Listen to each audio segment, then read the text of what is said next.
John Handegard always knew he'd make it as a professional bowler.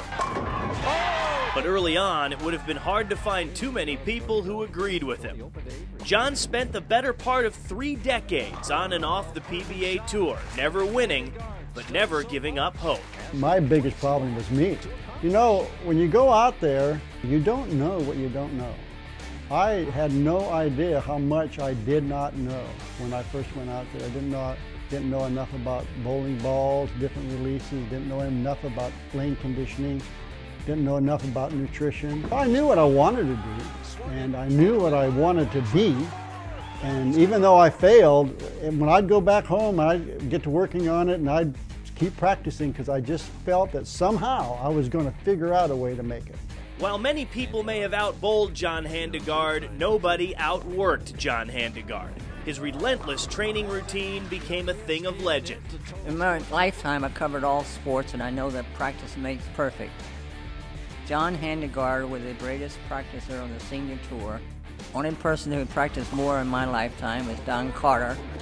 And the practice is what made John Handegard a better and better and better bowler as a senior, and eventually got him in the Hall of Fame. When John turned 50, everything changed. He found immediate success on the senior tour. Your winner of the Greater Albany Senior Open. John would go on to win 14 senior PBA titles, the most in history. Great strikes.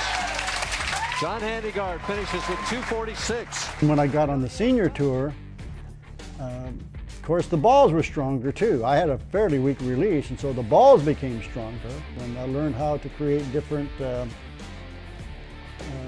access points on the ball so I can create the different skid places. Get the ball far enough down the lane so it wouldn't burn up the energy. So you get 3 or 4 different releases and you get all these different bowling balls. It's quite an arsenal.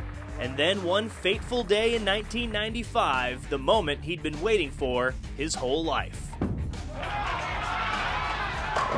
That's it! What a day for John Handegard. John won a national tour PBA event at the age of 57, the oldest ever to do it, rolling through 3 PBA Hall of Famers on TV to get there: Mike Albee, Norm Duke, and Mark Williams. Yeah, it's hard to describe how emotional that became. It wasn't so much that night. I was just so excited and pumped up about it.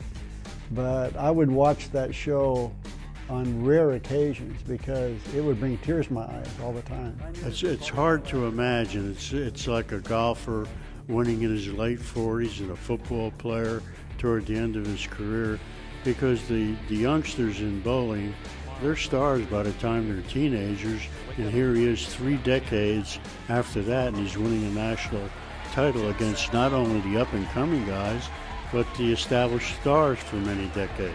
There's nothing that could compare to that. After 27 years of fighting to try to get it, to finally get it. John still gets out there and bowls from time to time, but for the most part, his competitive career is behind him. And now, as the Hall of Fame comes calling, he gets a chance to look back at an unlikely career that may have started slow, but definitely saved the best for last. I never thought about it, of course, when I was struggling, because you're so far removed from it.